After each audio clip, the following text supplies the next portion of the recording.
नमस्कार दोस्तों। आज हम लोग जो है लीनियर अलजेब्रा का वीडियो लेक्चर सीरीज लेके आए हैं, जिसमें हम लोग प्रीवियस ईयर का क्वेश्चन प्रैक्टिस कर रहे हैं। तो PYQ क्वेश्चन प्रैक्टिस कर रहे हैं। तो आज हम लोग एक क्वेश्चन लेके आए हैं जो कि CSIR नेट दिसंबर 2014 में पूछा गया है।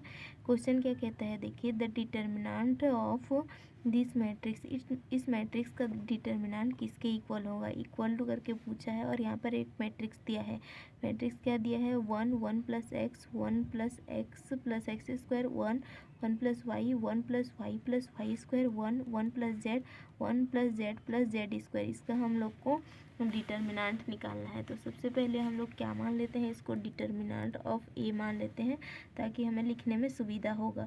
तो यहाँ पर ऑप्शन ए क्या बोल रहा है, z - y z - x y - x, x - y x - z y - z, x - y का होल स्क्वायर, y - z का होल स्क्वायर, z - x का whole square, x² - y², y² - z², z² - x²।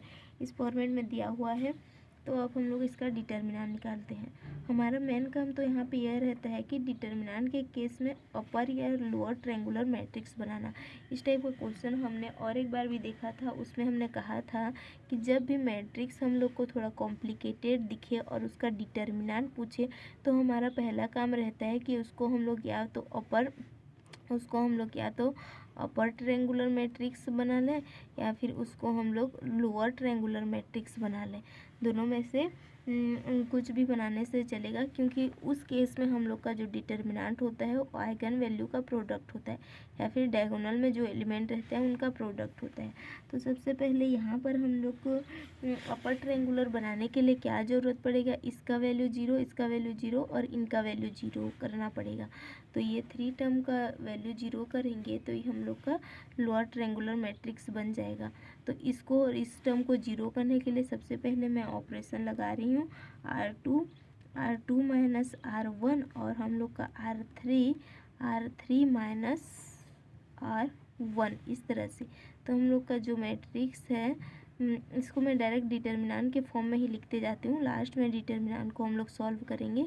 तो हम लोग का 1 1 + x 1 + x + x² इस format में रहेगा ही।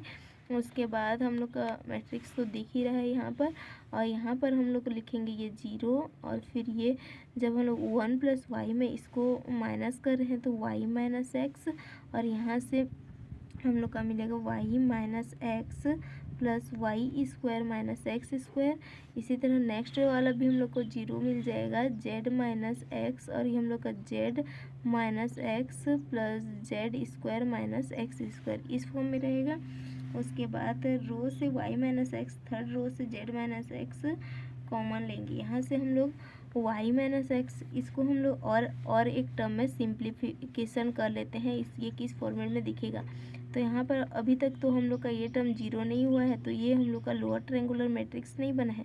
तो ये 1 1 + x 1 + x + x², और ये हम लोग का 0 y - x, और यहाँ से हम लोग y - x को कॉमन निकाल सकते हैं। तो ये हम लोग का क्या भी मिलेगा, y - x को कॉमन निकालेंगे तो 1 + y + x। ये वैल्यू कैसे है उसको हम सॉल्व करके बताते हैं। यहाँ पर y -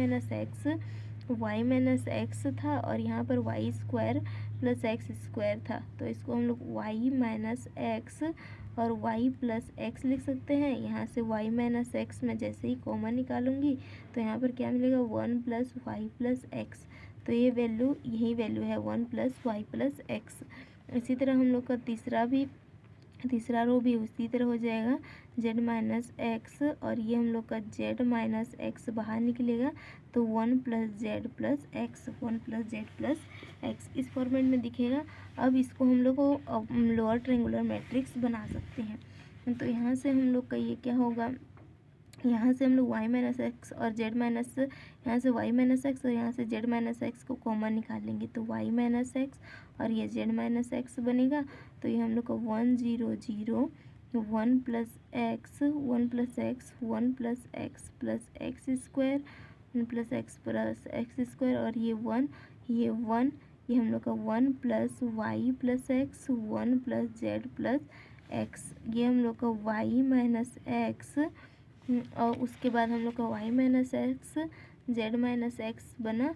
अब उसके बाद यहाँ पर हम लोग एक ऑपरेशन अप्लाई कर देते हैं। यहाँ पर क्या होगा, R3 में एक ऑपरेशन लगा देते हैं, R3 माइनस R2।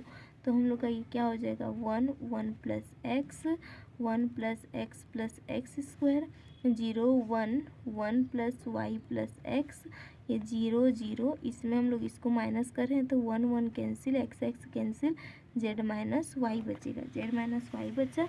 अब डिटर्मिनेंट हम लोग का क्या होता है, उसके आइगन वैल्यू का प्रोडक्ट, तो वाई माइनस एक्स और जेड माइनस एक्स तो हम लोग का पहले से ही हम लोग का कॉमन निकला हुआ है। इसमें 1 और z minus 1 into z minus y होगा, जेड माइनस वाई होगा। तो ये आंसर हम लोग का क्या हो जाएगा, z minus y, y minus x और जेड माइनस एक्स।